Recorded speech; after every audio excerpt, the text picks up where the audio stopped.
అది సడన్ గా power cut అయ్యి డిస్కనెక్ట్ అయ్యింది.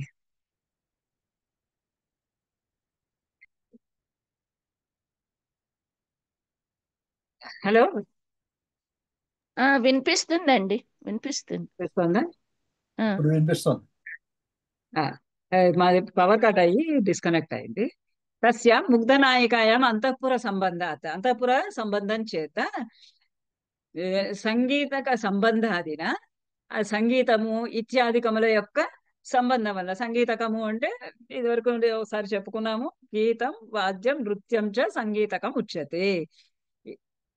గీతం వాద్యం నృత్తం చ, గీతము పాట, వాద్యము వాద్య సంగీతము, వా- వాద్య సంగీతము అంటాం మనం, వాద్యము, తర్వాత నృత్యము, నృత్యము, ఈ మూడింటి యొక్క కాంబినేషన్ ని సంగీతకం, సంగీతము అంటారు.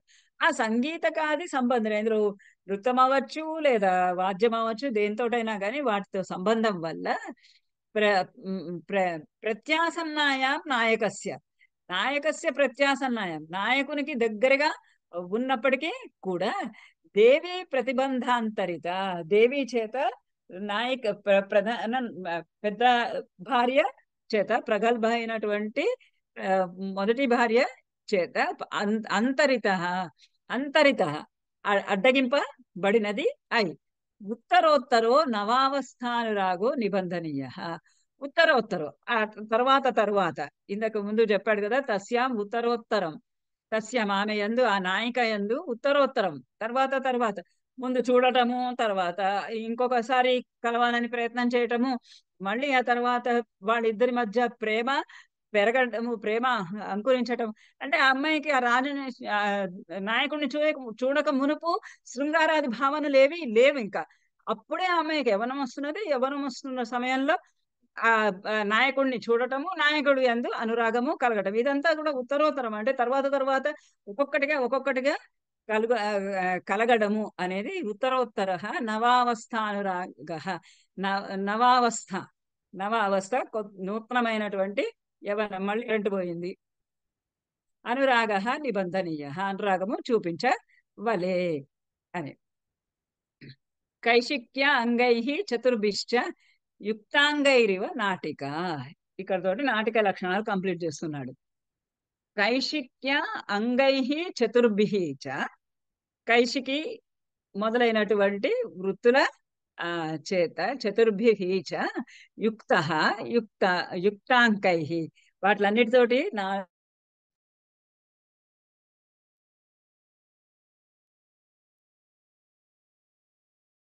చాలా ట్రబుల్ అవుతుంది ఈ కరెంటు పోవడం.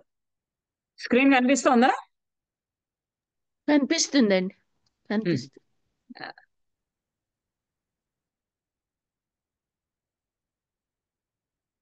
కైశిక్య అంగై చతుర్భిష్ట, కైశికి మొదలైనటువంటి వాటి యొక్క చతురంగముల చేత, నాలుగు విధములైనటువంటి భేదముల చేత, యుక్తై అంకైరివ, వాటిలన్నిటితోటి కూడినటువంటి అంకములతోటి కూడినది నాటిక. ఇది నాటిక. కైశికి వృత్తి ఉండాలి. ప్రత్యంక ఉపనిబద్ధ నిబద్ధాభి నిబద్ధ అభిహిత లక్షణ కైశిక్య అంగచతుష్టయవతి నాటిక.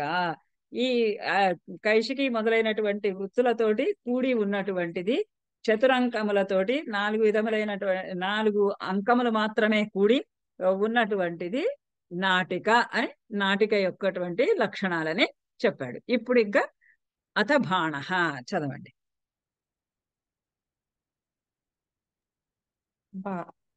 బాణస్తు ధూర్తచరితం స్వానుభూతం పరేణ వా యత్రోపవర్ణయేదేకో నిపుణాః పండితో పండితో విటః సంబోధనోక్తి ప్రత్యుక్తి సంబంధనో ఉక్తి ప్రత్యుక్తి సంబంధనోక్తి ప్రత్యుక్తి ఉమ్. కుర్ కు- కుర్ కుర్యాదాక స మాషిన్ ఇక్కడ ఐహి కుర్యాత్ ఆకాశ భాషితై. కుర్య ఆ, కుర్య కుర్యాద్ ఆకాశ భాషితై. భాషితై సూచయే ఆ, సూచయే దూ- దూర దూర సూచయేత్ వీర శృంగే శృంగారో. శృంగ సూచయేత్ వీర శృంగారో శౌర్య శౌర్య ఉమ్, సౌభాగ్య ఉమ్, సంస్ సంస్థవే భూ- భూయస్ భారతి వృత్తిరేకాంగ ఏ, వృత్తిరేకాంకం వస్తు కల్పితం ముఖ నిర్వహణే సాంగే ల- లాస్య లాస్యాంగాని దశాపి చ ఉమ్. బా. ఇవి ఆ, బాణం యొక్క లక్షణాలు. బాణస్తు అంటే మూడవ వెరైటీ చెప్తున్నాడు. దశరూపకములలో మూడవది. నాటిక అనేది ప్రకరణంలోని అంతర్భాగమే, కానీ నాటిక అనేది కొన్ని తేడాలు ఉన్నది కాబట్టి, స్త్రీ ప్రాయంగా అట్లా ఉన్నది కాబట్టి దాని గురించి ఆయన ధనంజయుడు కొంచెం ఎక్కువగా విపులంగా చెప్పాడు, భరతనాట్య శాస్త్రంలో చెప్పకపోయినప్పటికీ కూడా. ఇప్పుడు మూడవ దానికి వచ్చాడు. బాణము. బాణము అనేది ఇది ధూర్త చరితం స్వానుభూతం పరేణవ. ధూర్త చరితం. ధూర్త చరితం అంటే ఒక ధూర్తుడైనటువంటి, ఇది యాక్చువల్ గా మనము ఆ, ఇది ఏమంటాము, మోనలాగానే ఉంటాయి అంటాం కదా. అంటే ఈ, ఒక పాత్ర స్టేజ్ మీదకి వచ్చి దుర్యోధనుడి పాత్రని అభినయిస్తూ ఉంటారు కదా చాలా మంది. ఏ, ఎన్టీ రామారావు సినిమాలో ఉన్న ఎన్టీ రామారావుదే స్టేజ్ మీద చాలా మంది ఆ దుర్యోధనుడి పాత్రని అభినయిస్తూ ఉంటారు. అటువంటిది అలా అలాంటి ఒక ధూర్త చరితం, ధూర్తుడైనటువంటి వాడి యొక్క చరిత్ర, వాడి యొక్క స్వభావాన్ని స్వానుభూతం పరేణవ, తాను స్వయంగా అనుభవిస్తున్నది కానీ, లేదా పరేణవ ఇతరులు అనుభవించేటటువంటిది కానీ. అంటే ఆ ధూర్తుడైనటువంటి వాడు ఆ ఉమ్, దుర్మార్గుడు, వాచాలుడు అయినటువంటి ఆ వ్యక్తి తను అనుభవించినది కానీ, లేదా ఇతరులు అనుభవించినది కానీ వాటిని ప్రదర్శించటము బాణము. ఎత్ర ఉపవర్ణయేత్ ఏకః నిపుణః పండితః విటః. వీళ్ళల్లో ఎవరైనా ఒక ఏకః, ఒక్కడే రంగస్థలం పైనకి వచ్చి అతడు తన నటనను ప్రదర్శించాలి. ఎత్ర ఉపవర్ణ ఏకపాత్రాభినయం అంటారు అదేనా మేడం? ఏకపాత్రాభినయం. ఏకపాత్ర ఏకపాత్రాభినయమే. అదే దుర్యోధనుడు ఏకపాత్రాభినయం ఏకపాత్ర. ఏకపాత్రాభినయమే ఇది. ఇది, అంటే ఇందులో భేదాలు ఉన్నాయి. ఏకపాత్రాభినయమే. ఆ ఏకపాత్రాభినయము తాను స్వయంగా అనుభవించినటువంటి విషయాలు కానీ, లేదా ఇతరుల ఆ, అలా భీముడు ఇలా అన్నాడు అని ఆ దుర్యోధన పాత్రధారి భీముడు ఎలా నటించాడో అలా నటించి చెప్తాడనుకోండి, అట్లా కూడా అవచ్చు. అలా అయిపోయి ఎక్కడైతే ఉపవర్ణయేత్, ఉపవర్ణయత్ వర్ణించి వివరించి చెప్పటము, ఒక్కడే ఉపవ వర్ణించి చెప్పటము. ఆ వర్ణించి చెప్పేటటువంటి ఆ వ్యక్తి నిపుణుడైనటువంటి వాడు, చతురుడైనటువంటి వాడు. అంటే ఆ మాట్లాడటము, ఆ సంభాషణ చెయ్యగలిచినటువంటి ఆ చాతుర్యము కలిగినటువంటి వాడు. పండితుడైనటువంటి వాడైనా కానీ, విటుడైనా కానీ. విటుడు అంటే ఆ గణికల దగ్గరికి పురుషులని తీసుకెళ్ళటము, ఒక చాలా గొప్పవాడైనటువంటి వర్తకుడైనటువంటి వాడు లేదా ధనవంతుడైనటువంటి వాడిని గణికకి చేర్చటము, గణిక దగ్గర ఉన్నటువంటి అభిప్రాయం తీసుకొచ్చి ఆ వర్తకుడికి చెప్పడం, ఈ వీళ్ళ ఇద్దరి మధ్య కూడా ప్రవర్తించేటటువంటి వాడిని విటుడు అని అంటాడు. నాయకుల మధ్య సంబంధాన్ని కూర్చేటటువంటి వాడు. సంబంధేన ఉక్తి ప్రత్యుక్తి. ఈ సంబంధేన సంబోధన. సంబోధన ఉక్తి ప్రత్యుక్తి, రకరకాలైనటువంటి సంబోధనలు, ఉక్తి ప్రశ్న చెప్పటము, ప్రత్యుక్తి దానికి జవాబు చెప్పడం, చెప్పడము దానికి ఒక జవాబు చెప్పటం, ఇవన్నీ కూడా ఆకాశ భాషితై కుర్యాత్, ఆకాశ భాషితంలో చెప్పాలి. ఆకాశ భాషితము అని అంటే మళ్ళీ ఆ స్టేజ్ మీద రంగస్థలం పైన డైలాగు చెప్పాలి అంటే వ్యక్తి దాంట్లో రకరకాలు ఉన్నాయి. ఒకటి పరస్పరము మాట్లాడుకోవడం, అది. ఇంకొకటి స్వగతం. స్వగతం అంటే తనలో తనే మాట్లాడుకోవటం. దానికన్నీ రకరకాలైనటువంటి, వాళ్ళ భారతి గారి క్లాసులో లేనట్టున్నారు, భారతి గారు ఉంటే క్లాసులో చెప్పచ్చు అవన్నీ, ఆ అభినయం ఎలా చెయ్యాలి అనేది. ఒకవేళ ఆ పాత్రలు మిగతా స్టేజ్ మీద ఉన్న మిగతా పాత్రలు ఎవ్వరూ వినకూడదు అని తనలో తనే అనుకుంటున్నప్పుడు ముద్రిక, ఒక ముద్రిక, ఈ వేలుని, ఉంగరపు వేలుని ముడిచి చెప్పటం, మిగతా వేళ్ళన్ని ఓపెన్ చేసి ఈ ఒక్క వేలుని ముడిచి చెప్తే ఏంటంటే నాలో నేను మాట్లాడుకుంటున్నాను అని. పక్కన ఉన్నటువంటి రంగస్థలం పైన ఉన్నటువంటి ఇతర నటులు విననట్టుగా నటిస్తూ ఉంటారు. ఎందుకంటే స్వగతము, నేను స్వాగతం చెప్పుకున్నా కానీ మరి ఆడియన్స్ కి, ప్రేక్షకులకి వినపడాలి కదా. ప్రేక్షకులు వినపడకపోతే నేను స్వాగతం చెప్పుకొని ఏం లాభము రంగస్థలం పైన. అందుకని దానికి ఒక ముద్ర. అట్లానే జనాంతికము అని. జనాంతికము అంటే ఒకటి సర్వశ్రావ్యము, అందరూ వినదగినది. అంటే రంగస్థలం పైన ఉన్నటువంటి పాత్రలు, పాత్రధారులు, మరి ప్రేక్షకులు అందరూ వినదగినటువంటి దానిని సర్వశ్రావ్యము అని అంటారు. ఒక్కొక్కసారి టెక్నికల్ టర్మ్స్ గుర్తు రావడంలే, సర్వశ్రావ్యము అంటారు. ఇంకొకటి స్వగతం. స్వగతం అంటే తనలో తాను మాట్లాడుకునేది, ఒకనొక ముద్రను ఆశ్రయించి.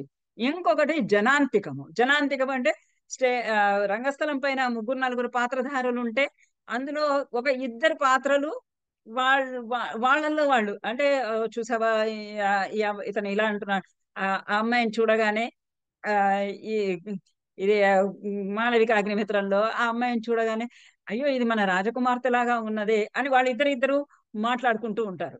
అలాంటిది జనాంతికం. అంటే అందరికీ వినపడకుండా వాళ్ళలో వాళ్ళే మాట్లాడుకోవటం అని. ఇంకొకటి ఆకాశ భాషితం.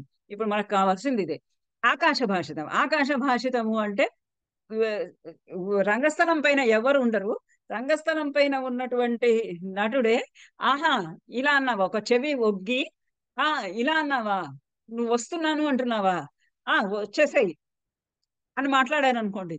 అక్కడ వస్తున్నాను నేను అన్న మాట నేపథ్యంలో నుంచి ఎవరు మాట్లాడరు. ఇక్కడ రంగస్థలం పైన ఉన్నటువంటి నటుడే నేను వస్తున్నాను అని అంటున్నాడు అని. అదే అనమాట ఉక్తి ప్రత్యుక్తి అంటే. నేను వస్తున్నాను అని వాడు మాట్లాడటము, దానికి రా అని వీడు జవాబు చెప్పటము, ఇవి రెండూ కూడా చేయటము, దాన్ని ఆకాశ భాషితము అంటున్నాడు. ఏమన్నావు, వినపడిందా, వస్తున్నావా, చేస్తున్నావా అని ఎవరితోటో మాట్లాడుతున్నట్టుగా వాళ్ళ మాటలు కూడా తనే రిపీట్ చేయటం అనేది ఆకాశ భాషితం. ఆకాశ భాషితం, ఆకాశం అంటే బయటికి పైకి మాట్లాడటం అనేది ఆకాశ భాషితం. అలాంటి ఆకాశ భాషితము సంబోధన ఉక్తి ప్రత్యుక్తి.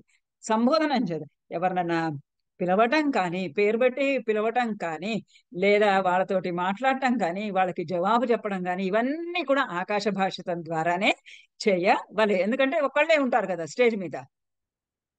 వాళ్ళు సూచయేత్ వీర శృంగారౌ శౌర్య సౌభాగ్య సంస్థువై.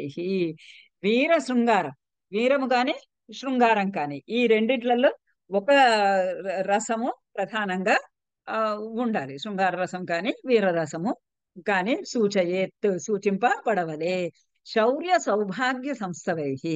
ఇవాళ శౌర్యము, వీరరసము గనకైతే ఆ పాత్ర యొక్క శౌర్యము, వీరము, ప్రతాపము, ఇలాంటివన్నీ కూడా చూపించాలి. సౌభాగ్యం అంటే అన్ని రకాలైనటువంటి సంపదలు, సౌందర్యము ఇత్యాదికాలు. శృంగార రసం అయితే సౌందర్యాధికాలు. ఇవన్నింటి యొక్క సంస్థవై, వాటి యొక్క సంస్థవము అంటే స్థుతులు అనేవి సూచింపవలె. వాట్ల ద్వారా శృంగార వీర రసాలు సూచింపబడవలె. శౌర్యం యొక్క సంస్థవము చేతైనా స్థుతి చేతనైనా లేదా సౌభాగ్యము సౌందర్యము యొక్క సంస్థవము చేతనైనా కానీ వీర శృంగార రసాలు సూచింపబడాలి. ఎందుకంటే ఇక్కడ మాటలే కదా, ఇద్దరు నాయకులు లేరు, నాయకులు లేరు, ఎవరితోటి ఇంకొకళ్ళు కూడా ఎవరు లేరు. పాత్ర ఒకటే, ఒక్కడే ఉండాలి. ఆ ఒక్కడే ఉన్నప్పుడు ఇవన్నీ ఎలా చూపించగలడు? అందుకని వాటిని మెచ్చుకుంటూ లేదా వాటిని స్తుతి పాఠాన్ని చేస్తూ ఈ శృంగార వీర రసాల్లో ఒకదానిని సూచించాలి. భూయస భారతీ వృత్తి, ఎలాగైనా సరే అధికంగా మాటలు ఉంటాయి కాబట్టి భూయస భారతీ వృత్తి, అత్యధికంగా భారతీ వృత్తిని ఆశ్రయించి ఉండవలే. ఏకాంకం వస్తు కల్పితం, ఏకాంకం ఒకటే అంకము, తర్వాత వస్తు కల్పితం, వస్తువేమో కల్పితమైనటువంటి ఇతివృత్తము కలిగి ఉండాలి అని. ముఖ నిర్వహణే సాంగే లాస్యాంగాని దశాపిచ. ముఖ నిర్వహణ సంధులు అంటే ఒకటే అంకము కాబట్టి మొత్తం 5 అంకాలు పెట్టడానికి సాధ్యము కాదు. కాబట్టి ముఖ సంధి నిర్వహణ సంధి అంటే మొట్టమొదటిది బీజము వెయ్యాలి, దానికి ఆరంభం చెయ్యాలి, కార్యము నిర్వహణము చెయ్యాలి, అది ఫలితముని చూపించాలి. ఈ 2 మొదటిది చివరిది మాత్రమే ఉండాలి. సాంగే అవి మాత్రము అంగే వాటి అంగములతో సహా. దానికి ముఖ సంధికి 13 అంగాలు ఉన్నాయి, నిర్వహణ సంధికి 12 అంగాలు ఉన్నాయి. ఆ మొత్తం అంగాలతో సహా ఆ 2 సంధులుని ఉపయోగించాలి. లాస్యాంగాని దశాపిచ, లాస్యాంగములు అని ఒక నృత్యములో ఒక భాగము. ఆ నృత్యములో తాండవ నృత్యము, లాస్య నృత్యము అని, లాస్య నృత్యంలో లాస్య అంగములు అని అవి 10 రకాలైనటువంటి లాస్యాంగాలు ఉన్నాయి. ఆ లాస్యాంగాలన్నిటినీ కూడా ప్రదర్శిస్తూ ఈ ఒక పాత్రధారి ఒక అంకంలో ఇటువంటి వీర శృంగారాలని స్తవనము చేయటము ద్వారా చూపించాలి. 10 రకాలైనటువంటి వాటికి ఇక్కడ ఇచ్చారా లాస్యాంగాన్ని 10. ఇది బాణము అనేది. చదవండి మేడం. ఫస్ట్ ది ఒక చిన్న డౌట్. చెప్పండి. ఫస్ట్ సర్వశ్రావ్యం అంటే అందరూ వినదగిన అంటే సర్వశ్రావ్యము. రెండోది ఏంటండి? స్వగతము, స్వగతం, జనాంతికం, ఆకాశ భాషితం. దుర్యోధన మయసభ చూడండి. దుర్యోధనుడి మయసభ సీను అదే అలాంటిదే బాణము. స్వగతం, స్వగతం. ఇప్పుడు స్వగతానికి జనాంతికానికి తేడా ఏంటండి? స్వగతం అంటే ఒక్కరే వాళ్ళల్లో వాళ్ళు మాట్లాడుకోవడం. జనాంతికము అంటే స్టేజ్ మీద ఒక 4 ఉన్నారనుకోండి, ఇద్దరు చెవులు కొరుక్కోవడం. ఇద్దరు చెవులు కొరుక్కుంటే అది ఇప్పుడు మీకు మాళవిక అగ్నిమిత్రం నాటకంలో రాజసభకి విదూషకుడు వస్తాడు. రాజ్యసభలో రాజు ఆ శత్రురాజ్యాల పైన దండెత్తటము అవి మాట్లాడుతున్నాడు మంత్రులతోటి వాళ్ళతోటి. ఆ మంత్రులతోటి వాళ్ళతోటి మాట్లాడుతూ ఉన్నప్పుడు విదూషకుడు వచ్చి రాజుతో మాట్లాడుతున్నాడు. రాజుతోటి మాళవికను గురించి మాట్లాడుతూ ఉన్నాడు. మాళవిక గురించి మాట్లాడుతున్నటువంటి విషయము అమాత్యులందరికీ వినపడాల్సిన అవసరం లేదు కదా. అవును, ఇద్దరే మాట్లాడుకుంటూ ఉన్నారు ఒకరితోటి ఒకరు. దానిని జనాంతికము అంటే అక్కడ వాళ్ళిద్దరు మాట్లాడుకుంటున్నా, మరి నాకు ప్రేక్షకుడుగా నేను ఆడియన్స్ లో కూర్చున్నప్పుడు నాకు వినపడాలి వాళ్ళు ఏం మాట్లాడుకుంటున్నారు అనేది. చెవులు ఊరికే కొరుక్కుంటే నాకు సరిపోదు కదా, నాకు అర్థం కాదు కదా. నేను నాటకం చూస్తున్నప్పుడు నాకు ప్రతి ఒక్క డైలాగ్ నాకు వినపడాలి. నువ్వు స్వాగతంగా పలుకున్నా నాకు వినపడాలి, నువ్వు జనాంతికంగా పలుకున్నా నాకు వినపడాలి. సర్వశ్రావ్యం అయితే ఎలాగో వినపడుతుంది. అయితే దానికి జనాంతికము అంటే ఇద్దరు అంటే మిగతా పాత్రలందరూ కూడా వాళ్ళకి ఎవరికి ఏమీ వినపడటం లేదు అన్నట్టు నటిస్తారు. దీనికి కూడా ఒక ప్రత్యేకమైనటువంటి ముద్ర ఉంది. స్వాగతానికి అయితే నాకు గుర్తుంది బాగా, ఈ వేలు ఒకటి మూసేసి మిగతా 5 వేళ్ళు మిగతా 4 వేళ్ళు తెరవాలి. జనాంతికానికి కూడా ఏదో ఒక ముద్ర ఉంది, చూస్తాను నేను, నాకు వీలుంటే రిఫర్ చేసి చెప్తాను దానికి ఏ రకమైనటువంటి ముద్ర. భారతి గారు ఉంటే అడుగుదాం. ఆ, ఆ, అటువంటి ముద్రల ద్వారా, అంటే ఆ రోజులలో ఆడియన్స్ కూర్చునే చూసేటటువంటి ప్రేక్షకులు కూడా పండితులు. వాళ్ళకు కూడా నాట్యశాస్త్రం గురించి అవి ఎలా ఉంటాయి అనేది తెలుసు. అది తెలుస్తుంది కానీ నాటకాల్లో వాళ్ళకి ఏమంటాడు, తెలియదు. మాటి మాటికి విద్వజ్జన పరిషద అంటాడు. ఆ పరిషత్తు విద్వజ్జనులు ఉంటేనే నేను ప్రదర్శిస్తున్నది అర్థమవుతుంది. లేకపోతే ఎవరికి అర్థమవుతుంది అది? ఆ, ఒకానొక కాలంలో కొంతమంది తీసినటువంటి సినిమాలు, విశ్వనాథ్ గారు తీసినటువంటి సినిమాలు, సప్తపది లాంటివి, శంకరాభరణం చాలా ప్రసిద్ధి పొందింది. శంకరాభరణం మొదటి రోజు థియేటర్లలో వేసినప్పుడు ఒ- జనమే లేరు, అసలు టికెట్లు చాలా తేలిగ్గా దొరుకుతున్నాయి. రెండో రోజు కూడా టికెట్లు బాగానే దొరుకుతున్నాయి. మూడో రోజుకి కొంచెం పికప్ అయింది. నాలుగో రోజుకి ఇంకా కాస్త జనం పికప్ అయింది. వారం అయ్యేటప్పటికి అసలు టికెట్లే దొరకలేదు మాకు. ఎంచేత చూసేటటువంటి జనం కూడా కాస్త తెలిసినటువంటి వారు అవ్వాలి. అట్లా ఆ కాలంలో మరి చూస్తున్నటువంటి జనం కూడా బహుపండితులై ఉండాలి. అందుకనే వాళ్ళంతా విద్వజ్జన పరిషత్ మెచ్చుకోవాలి అని అన్నాడు. విద్వజ్జనుల పరిషత్తులే వాళ్ళు నన్ను అడిగారు ఈ నాటకం ప్రదర్శించమని అన్నాడు మాళవికాగ్నిమిత్రంలో. అభిజ్ఞాన శాకుంతలో విద్వజ్జనులందరూ కూడా విద్వజ్జన పరిషత్తు మెచ్చుకుంటేనే నాకు తృప్తిగా ఉంటుంది, నా నాటకం చాలా బాగుందని అని అంటాడు. అలా అంటే బాణహ అనేది ఈ లక్షణం ఏంటంటే ఒక సింగిల్ ఒక పర్సన్ ఇద్దరు పర్సన్ వాళ్ళలో వాళ్ళు ఇద్దరు మాట్లాడుకుంటే లేదు, ఒకటే పాత్ర. ఒకే పాత్ర ఉంటుంది. ఆ, ఏకపాత్రాభినయం ఏకహ ఏకపాత్రాభినయం ఏకహ ఏకపాత్ర. ఒకడే, ఏకాంకం ఒకటే అంకం, కల్పిత వస్తు, కల్పితమైనటువంటి వస్తువు, ధూర్తుడైనటువంటి వాడిది. ఇక్కడ అన్నాడు ధూర్తాహ చౌర ద్యూతకరాదయ. ధూర్తులు అంటే చోరులు, జూదగాళ్ళు, ఇలాంటి వాళ్ళు. వాళ్ళ యొక్క అంటే ఒక రకమైనటువంటి ఆ ఆ, గర్వ అహంకారాలు ఉన్నటువంటి వాడు. అలాంటి వాని యొక్క చరిత్రం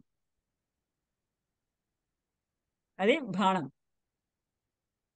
వీటిలో కూడా మళ్ళా వీర శృంగార రసాలు సూచింపబడాలి. మరి ఇంకా పాత్రలు ఎవరు ఉండరు కాబట్టి అవి ఎలా సూచింపబడాలి అని అంటే శౌర్య సౌభాగ్య సంస్థవై, శౌర్యము మరియు సౌందర్యముల యొక్క ప్రస్తావనము వలన, స్తుతి పాఠముల వలన, మెచ్చుదలల వలన ఆ వీర శృంగార రసాలు సూచింపబడాలి.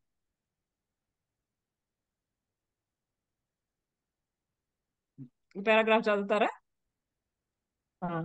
ధూర్త శౌరధూతకారాదయోస్తేషాం చరితం యత్రైక ఏవ విటః స్వకృతం పరకృతం ఓపచర్ణయతి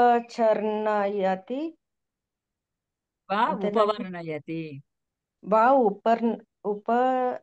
ఉపవర్ణయతి సా భారతీ వృత్తి ప్రధానత్వాబ్ధ బాణః బాణః. ఏకస్య చోక్తి ప్రత్యుక్తయా ఆకాశ భాషితై భాషితైః భాషితైః రసాంగితోత్తర ఆశంకితోత్తరత్వేన ఆశంకితోత్తరత్వేన భవంతి. భవంతి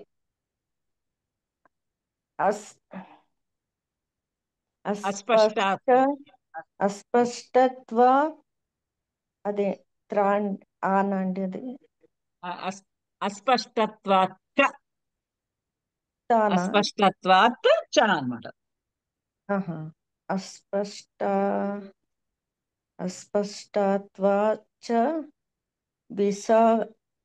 వీర శృంగారం వీరశృంగారై శోభాంగ యశో సౌభాగ్య సౌభాగ్య యశోర్ధ ఆహా, సౌభాగ్య సౌభాగ్య శౌర్యోపవర్ణనయ శౌర్యోపవర్ణయ సూచనీయై. ధూర్తాః అంటే చౌర ద్యూతకరాదయ తేషాం చరితం వారి యొక్క చరితము ఎత్ర ఏక ఏవ విటః ఎక్కడైతే ఒక్కడే ఒక్క విటుడైనటువంటి వాడు స్వకృతం పరకృతం వా తను చేసినటువంటి చేష్టను గాని లేదా ఇతరులు చేసినటువంటి చేష్టలను గాని వా లేక ఉపవర్ణయతి సహ భారతీ వృత్తి ప్రధానత్వాత్ భారతీ వృత్తిలో అంటే అధికమైనటువంటి మాటలు ఎక్కువ రకంలో ఎక్కువ మాటలు మాట్లాడటం చేత ప్రదర్శన ప్రధానత్వాత్ బాణ ఇది బాణం అనేది ఏకస్య చ ఉక్తి ప్రత్యుక్తయ ఒక్కడే మనిషి యొక్క ఒకటే పాత్ర యొక్క ఉక్తి ప్రత్యుక్తయ ఉక్తి చెప్పడం అనేది ప్రత్యుక్తి సమాధానం తీసుకోవడం అనేది ఈ రెండు కూడా సాధారణంగా మనకేమవుతుంది నేను ప్రశ్న వేస్తాను మీరు జవాబు చెప్తారు లేదా మీరు ప్రశ్న వేస్తారు నేను జవాబు చెప్తాను కానీ ఇక్కడ ఒకటే పాత్ర కాబట్టి ప్రశ్న వీడే వేయాలి జవాబు వీడే చేయాలి ఈ ప్రశ్న జవాబు రెండు కూడా ఆకాశ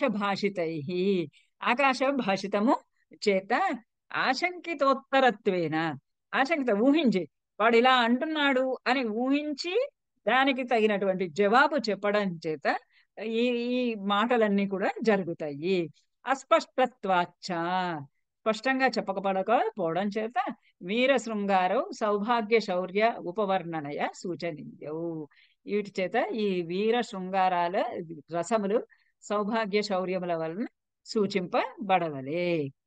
తర్వాత లాస్యాంగములు అన్నాడు కదా ఇక్కడ లాస్యాంగాని దశాపిచ ముఖ నిర్వహణే సాంగే ముఖ నిర్వహణ సందులు వాటి యొక్క అంగములతో సహా ప్లస్ లాస్యాంగములు దశ విధములైనటువంటి లాస్యాంగములు కూడా ప్రదర్శింపబడాలి. లాస్యాంగములు అంటే ఇక్కడ చెప్తూ ఉన్నాడు.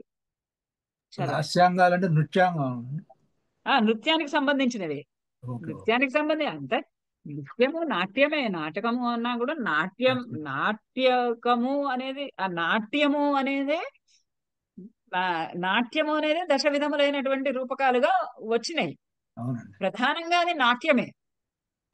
నాట్యము అంటే ఇప్పుడు మనకి సంగీత నృత్య రూపకములు అని ప్రదర్శిస్తూ ఉంటారు కదా నాట్యం అనేది పద విధములైనటువంటి రూపాన్ని దాల్చింది. ఎక్కడైతే పూర్వకథ సంయుతం పూర్వకథతోటి కూడి ఉంటుందో కథగా మొత్తంగా ఉంటుందో అంటే చిన్న చిన్న ఎపిసోడ్స్ గా కాకుండా మొత్తం కథగా ఉంటుందో అప్పుడు అది దశ విధములైనటువంటి రూపాన్ని దాలుస్తుంది. అవి ఇలా 10 విధాలైనటువంటి విధాలుగా వర్ణించబడ్డాయి. అందులో మరి ప్రదర్శించేటప్పుడు ఎలా ఈ ఏకపాత్ర అభినయం చేస్తూ ఉంటే అది ఎట్లా ప్రదర్శించాలి ఏ రకంగా ఒక స్టేజ్ మీదకి వచ్చి దుర్యోధనుడు లాగా అహంకరించి నించుంటే ఎట్లా నించోవాలి నించున్నవాడు ఏ ఏ పాటలాగా చెప్పాలా లేకపోతే నటించుతూ చెప్పాలా లేదా కేవలము డైలాగ్ సంభాషణని ఉచ్చారణ ద్వారా చెప్పాలా ఇలాంటివన్నీ కూడా 10 రకములైనటువంటి అంగాలు ఉన్నాయి. ఆ నృత్యానికి 10 రకములైనటువంటి అంగాలు అంటే సౌమ్యమైన లాస్యాంగములు లాస్య నృత్యము అంటే సౌమ్యమైన తాండవము లాస్యము అని 2 విధాలు నృత్యం. తాండవము అంటే ఉద్ధృతమైనటువంటి నృత్యము అంటే శివుడి యొక్క తాండవం లాంటిది ఉద్ధృతమైనటువంటి నృత్యము. లాస్యము అంటే పార్వతీదేవి లాగా స్త్రీ ప్రాయమైనటువంటి నృత్యం సౌమ్యంగా ఉండేటటువంటిది లాస్యం. దానికి 10 రకాలైనటువంటి అంగాలు అవి ఇప్పుడు చెప్తూ ఉన్నాడు. చదవండి.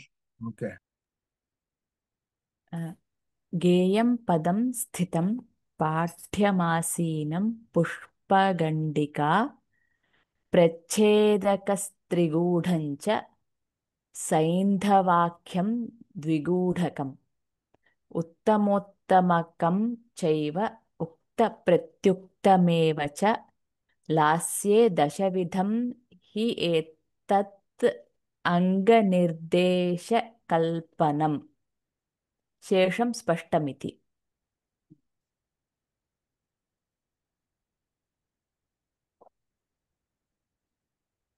దశవిధములైనటువంటి లాస్యాంగములు అంటే కూడా మీకు బహుశా అది దశరూపక సారము అనే పుస్తకం చూడమన్నా కదా అందులో దొరుకుతుంది. లాస్యాంగములు అంటే ఇక్కడ మీకు పేర్లు మాత్రమే ఇచ్చారు. శేషం స్పష్టమని ధనికుడు కూడా ఆ లాస్యాంగాలను గురించి వివరించటం లేదు. ఏంటి అని అంటే ఏంటి అనేవి బాణంలో ఉందండి. బాణంలో 10 లాస్యాంగములను భారతీయ వృత్తియు ఉండును అన్నది.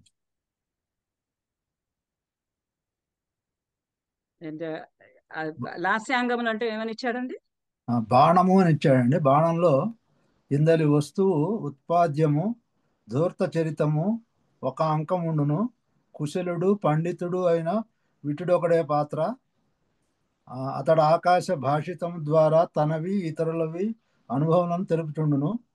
శౌర్య సౌభాగ్య వర్ణనతో ముఖ నిర్వహణ సంధులను 10 లాస్యాంగములను భారతీయ వృత్తియు ఉండును. ఆ లాస్యాంగములు అంటే ఏంటి? లాస్యాంగం గురించి రాయలేదు. ఉదాహరణము లీలా మధుకరము అని. ఎందుకంటే ఇక్కడ ఇప్పుడు మీరు చదివినటువంటి పార్ట్ ఏదైతే ఉందో అందులో ఉండదు. కానీ మిమ్మల్ని అందుకనే 1 నుంచి 19 పేజీల దాకా 20 పేజీల దాకా ఏదో ఉంది, అది చదువుకోండి ఖచ్చితంగా అన్నాను. అందులో ఉంటాయి. ఇవండి గేయ పదము స్థితపాఠ్య అంటే అవును, ఆ గేయ పదము స్థిత పాఠ్యము అని. ఆ గేయ పదం అంటే ఏంటి, స్థిత పాఠ్యం అంటే ఏంటి? ఇప్పుడు మనం అవి కదా డీటెయిల్డ్ గా చదువుతున్నాము.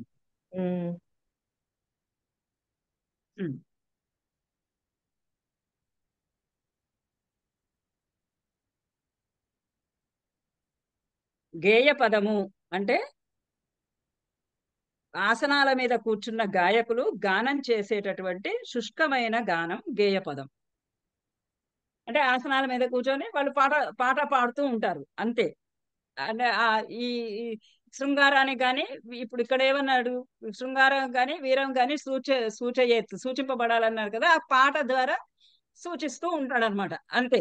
ఒక స్థిరంగా ఒక కుర్చీలో కూర్చొని ఆ కుర్చీలో కూర్చున్నటువంటి ఏకపాత్రాభినయము ఏం చేస్తాడు అంటే అది ఈ ఒక పాట మాత్రం పాడతాడు అంతే. ధూర్తుని యొక్క చరిత్రం గాని జూదగాడి చరిత్రం గాని ఒక పాటలాగా రచించుకొని ఆ పాటని సామాన్యంగా ఒక కుర్చీలో కూర్చొని తాళం వేసుకుంటూ పాట పాడతాడు. అది గేయ పదం అనేది. ఇంకొకటి నెక్స్ట్ ఇది స్థిత పాఠ్యం. స్థిత పాఠ్యము అనంటే ప్రాకృత భాషలో రచించిన గీతాన్ని రసవత్తరంగా పాడితే అది స్థిత పాఠ్యం. గబగబా చదివేస్తాను. ప్రాకృత భాషలో రచించిన గీతాన్ని రసవత్తరంగా పాడితే అది స్థిత పాఠ్యం. మూడవది ఆసీనం. ఆసీనం అంటే ఏ విధమైన వాద్యాల ప్రయోగం లేకుండా శోకములతో కూడినటువంటి గీతము ఆసీనం ఇలాంటిది. తర్వాత నెక్స్ట్ ఏముంది, పుష్పగండిక. సంస్కృత గీతాన్ని గానం చేస్తే అది పుష్పగండిక. తర్వాత ప్రచ్ఛేదకం. వెన్నెల చేత పీడింపబడిన స్త్రీలు తమకు అప్రియం చేసి ఉన్నవారైనా కూడా ప్రియులతోటి ఎక్కడ కలుస్తారో అది ప్రచ్ఛేదకం. అంటే ఆ స్త్రీ అట్లా నటిస్తుంది అనమాట. విరహంలో ఉన్నప్పటికీ కూడా ప్రియుడు అప్రియం చేసినప్పటికీ కూడా ఆ వెన్నెలలో కూర్చొని ఆ ప్రియుడిని కలవాలి అని ఉద్దేశంతో పాట పాడుతూ ఉంటే అది ప్రచ్ఛేదకము. అధికంగా పురుషులను గూర్చిన భావాలతో నిండిన నాట్యము త్రిమూఢకం. త్రిగూఢం అన్నాడు కదా, త్రిగూఢం అన్నారు, ఇక్కడ త్రిమూఢకం అన్నారు.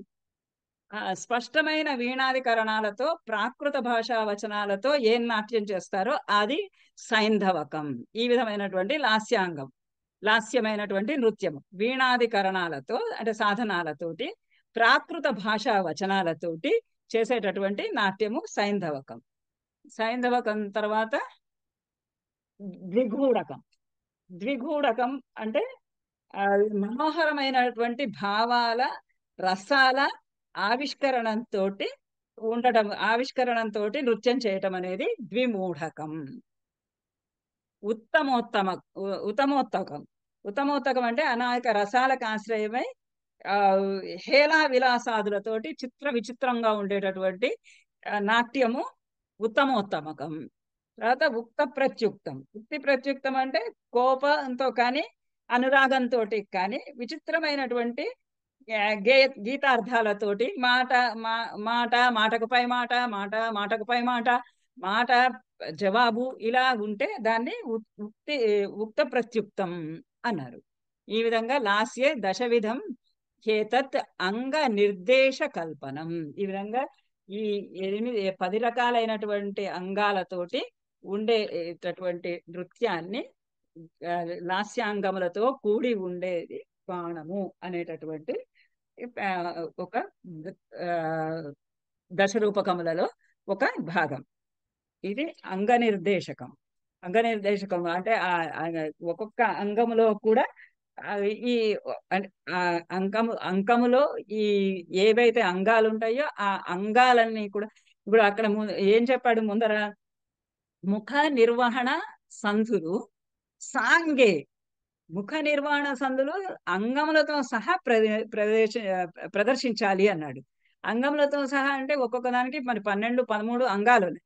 ఆ 12-13 అంగాలు కూడా ఈ విధమైనటువంటి ఈ దశవిధములైనటువంటి నాస్యాంగములతోటి నిర్దేశ కల్పనం, అవన్నీ కూడా నిర్దేశించేటట్టుగా కల్పనము చేయాలి. బాణము అనేది కల్పన చెయ్యాలి అని శేషం స్పష్టమితి అని ఆపాడు అక్కడ. నెక్స్ట్ అత ప్రహసనం. ఇది రేపు చూద్దాం. ఇంకా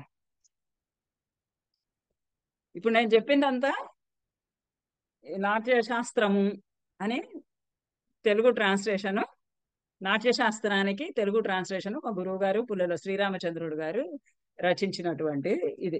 ఈ పుస్తకంలో నుంచి చదివాను ఇప్పుడు నేను చెప్పిందంతా. అంటే నేను తెలుగే చదివాను, సంస్కృతం చదవలేదు. ఇంకా ఆలస్యం అవుతుందని చదవలేదు. అందులో మీకు దశరూపక సారంలో నాకు చూసినట్లు గుర్తు, చిన్న చిన్న వాక్యాలుగా ఉన్నట్టు గుర్తు. ఒకసారి మీరు గమనించండి, చూడండి. లేకపోతే చూద్దాం. అంత పెద్ద అవసరం లేదు. 10 విధముల ఈ పేర్లు మాత్రం గుర్తు పెట్టుకోవాలి. దీంట్లో ఇచ్చినట్లు కనపడలేదండి. ఒకసారి నేను కూడా స్కాన్ చేశాను.